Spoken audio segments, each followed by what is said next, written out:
Get ready in 5 seconds. Start. Mr.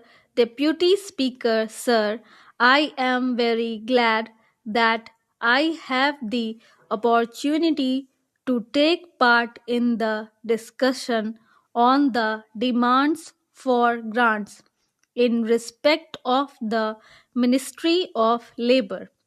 I am very happy we have got a very good labor minister, but I do not know whether he is able to take all the steps necessary to improve the labor situation in this country at this critical moment.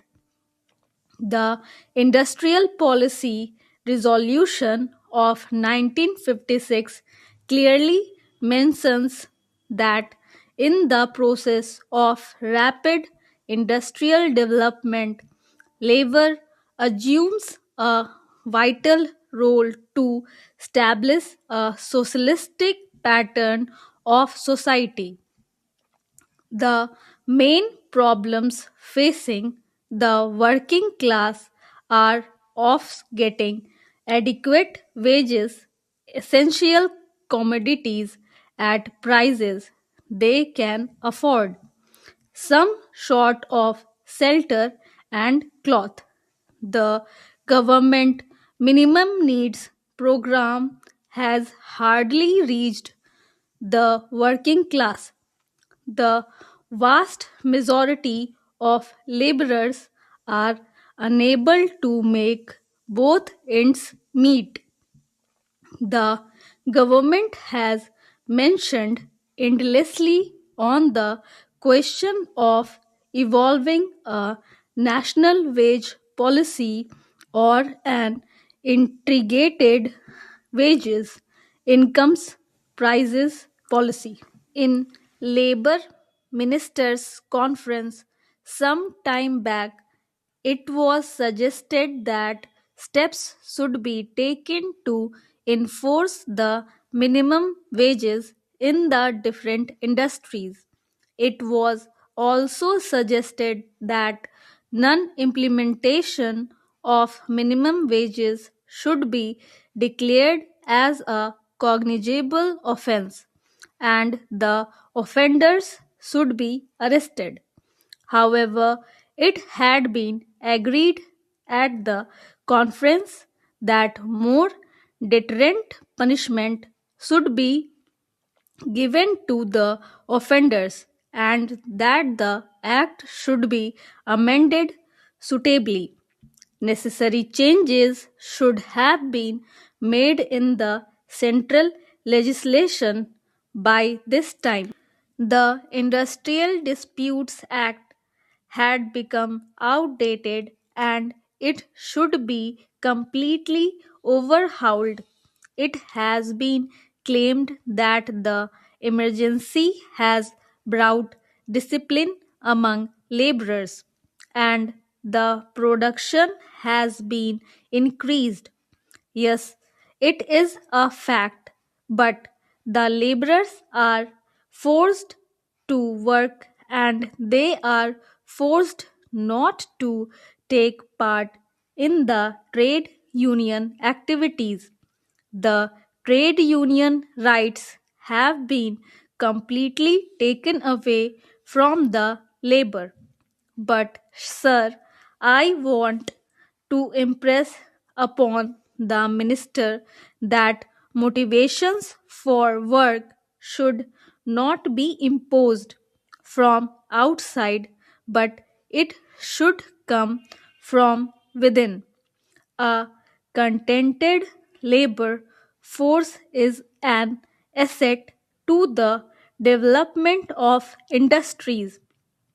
You have taken away the permitted bonus.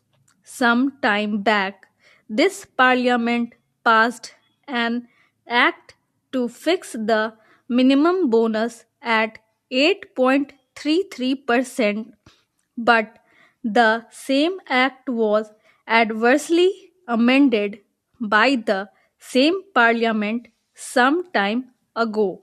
Bonus was accepted by this government as a deferred wage, but the same government has reversed the conception of bonus, and this government says that bonus is a deferred wage, but it is connected with production and productivity.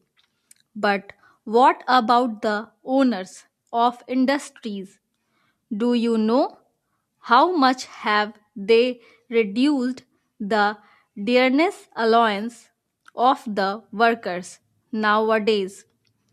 Not only that, a number of companies have been held guilty for failure to deposit the provident fund money and also for mishandling the amount due to employees.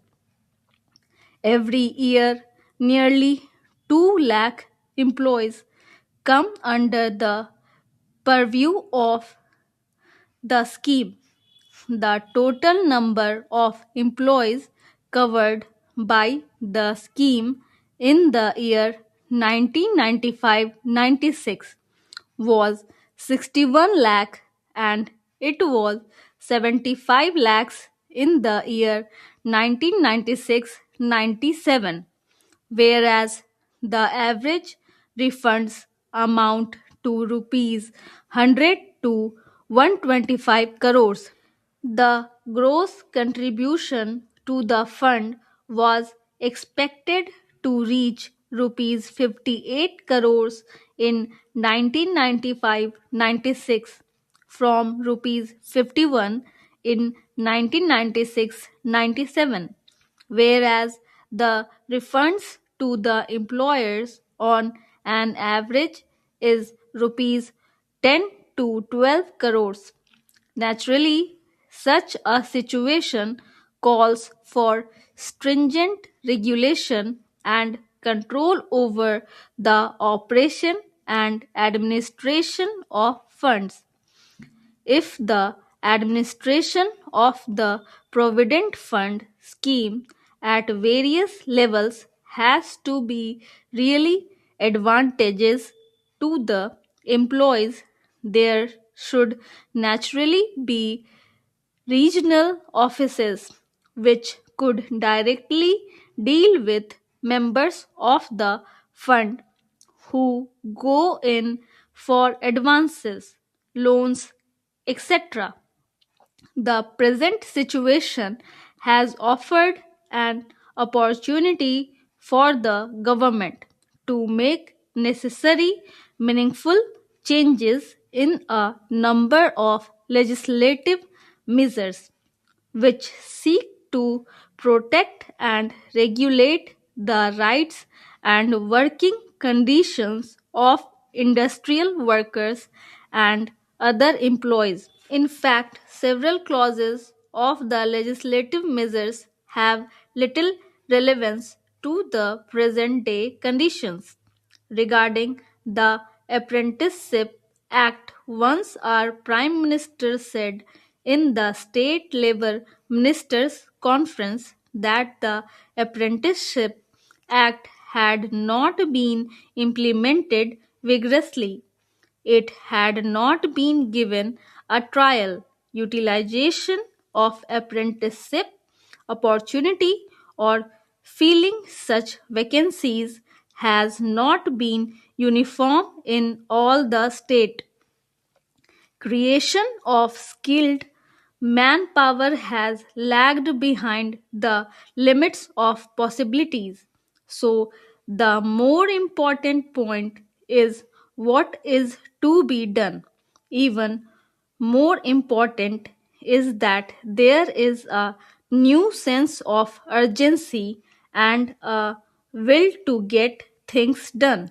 With regard to this, the basic problem relates neither to the number of apprentices nor to the value of their stipends. We hope that the government shall do its best to alleviate the feelings of labor and take steps for that.